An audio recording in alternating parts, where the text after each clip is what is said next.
સ્વાધ્યાય 1.1ની બીજી રકમ સાબિત કરો કે વાસ્તવિક સંખ્યાનો ગણ આર પર એસ બરાબર પેર એ બી જ્યાં A less than equal to B square વડે વ્યાખ્યાયિત સંબંધ એસ સ્વવાચક સમમિત કે પારંપરિક સંબંધ પૈકી એક પણ નથી એવું સાબિત કરવાનું છે। અહીંયા આપણને એસ સિમ્બોલ આપ્યો છે તો એસ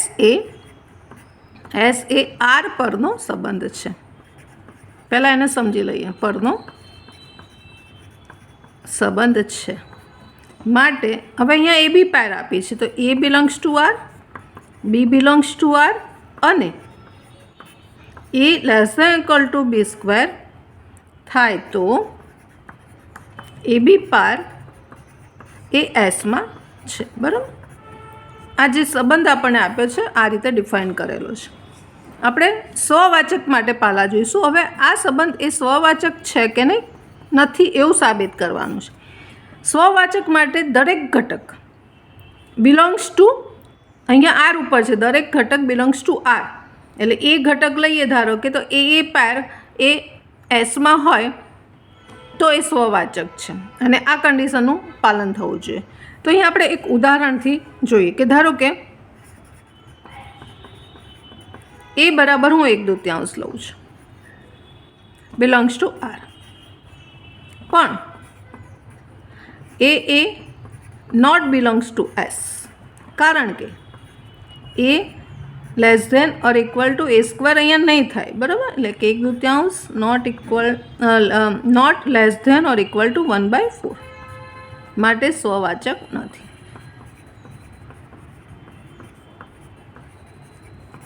સ્વવાચક નથી। સમમિત માટે પણ ઉદાહરણ લઈએ કે ધારો કે અહીંયા આપણે એક ઉદાહરણ લઈએ 2 અને 5 બિલોંગ્સ ટુ એસ અને અહીંયા A less than equal to B square છે એ એટલે 2 લેસ ધેન ઇક્વલ ટુ 5 નો વર્ગ 25 બરાબર આ છે અને છે પણ આ આપણો એ અને બી છે પણ 5 અને 2 is not equal to S કારણ કે અહીંયા B less than equal to A square નથી। બી એટલે આપણી પાસે આ બી એ થયો ગયો બી અને એ બી એટલે 5 not equal to A square એટલે 4 અને માટે સમમિત પણ નથી। સમમિતે નથી 2 5 છે પણ 5 2 નથી આવતું આ કન્ડિશનનું પાલન નથી કરતું।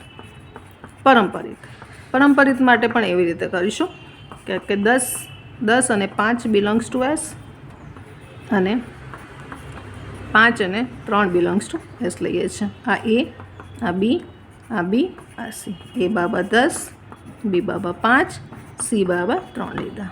અહીંયા આનું પાલન થાય છે બરાબર। આમાં શું થશે A less than equal to B square અને B less than equal to C square થાય છે।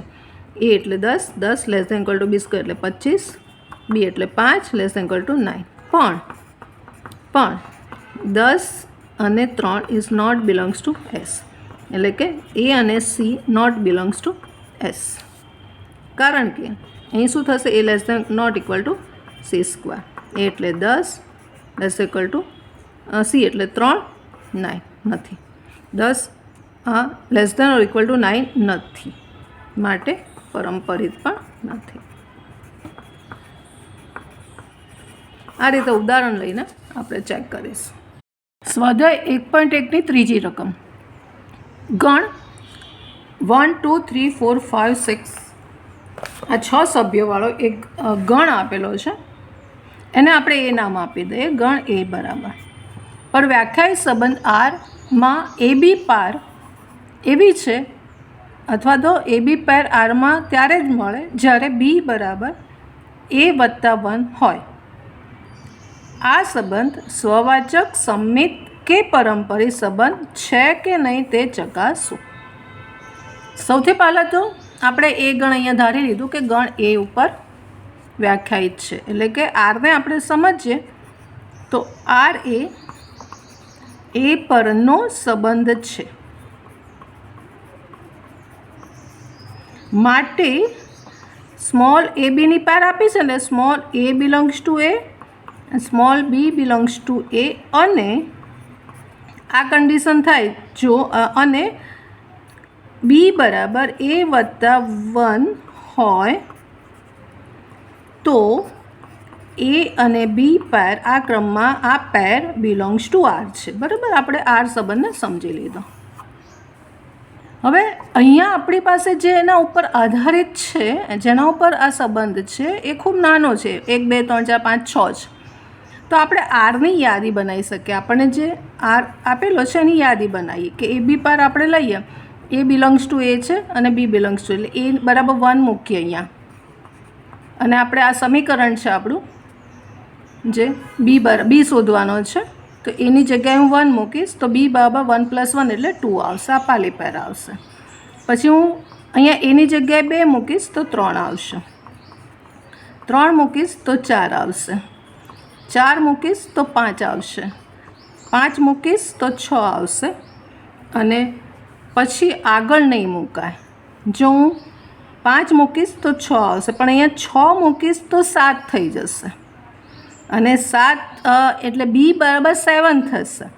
બી એ એમાં છે એટલે બી બરાબર 7, પણ એમાં 7 નથી. એટલે આપણી પાસે આ જે આર સંબંધ છે એની યાદી આપણે બનાવી દીધી, કારણ કે જેના ઉપર આધારિત છે એ નાનો ગણ છે, તો આપણે યાદીથી આને જોઈશું. હવે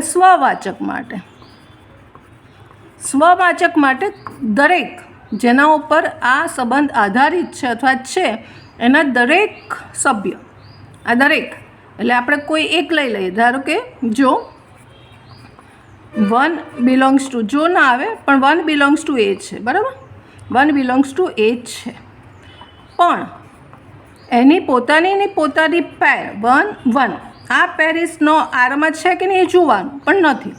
1 1 પેર આરમાં આપણી પાસે નથી, માટે સ્વવાચક નથી. હવે સંમિત માટે જોઈએ. આ જ વસ્તુ આપણે ફોર્મ્યુલા છે એની ઉપરથી પણ કરી શકીએ. એ લઈએ તો આ કન્ડિશન નહીં આવે, થશે નહીં, તો એ રીતે પણ લખી શકાય.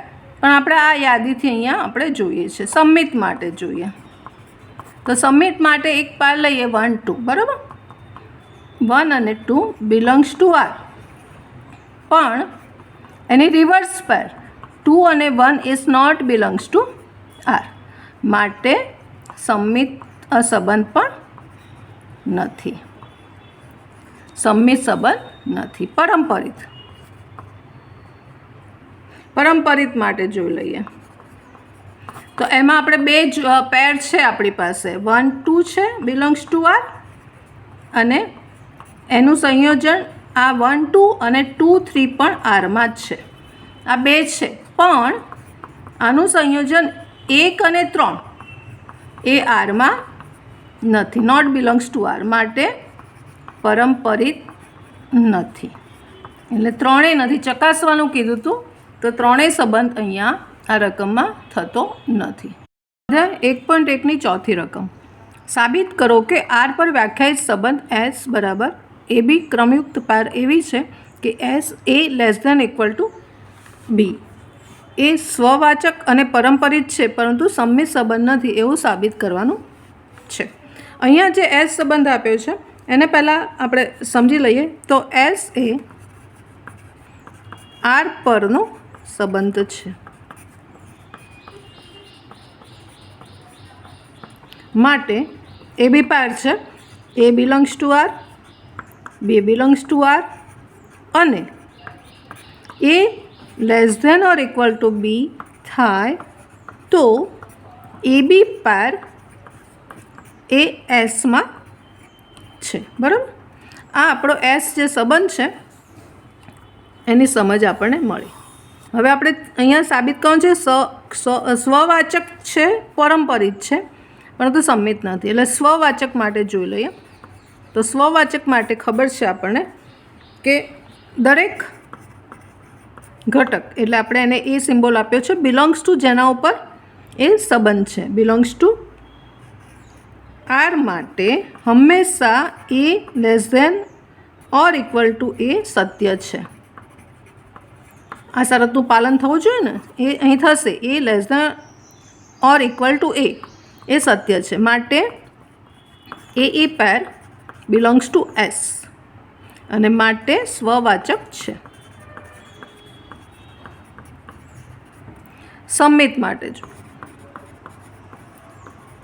તો સમિત માટે આપણે અહીંયા એક ઉદાહરણથી જોઈશું કે જો એ બરાબર 1 અને બી બરાબર 2 લેતા, બરાબર, ધારો કે એ બરાબર 1 બી બરાબર 2 લેતા તો એ લેસ ધેન બી સત્ય છે,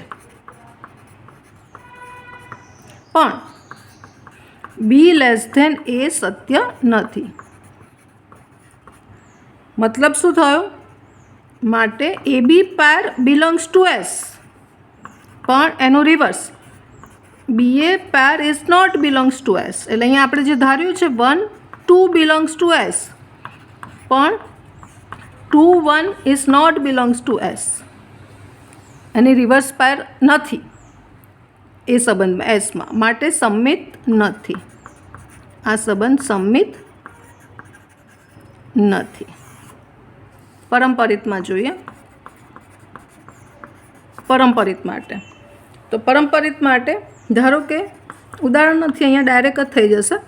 ધારો કે A B pair belongs to S અને BC pair belongs to S છે. માટે આ શરતનું અહીંયા પાલન થશે. A less than equal to B અને અહીંયા થશે આપણને જે આપ્યું છે clue B less than equal to C. હવે બંનેને ભેગા કરીએ તો A less than equal to C સત્ય છે.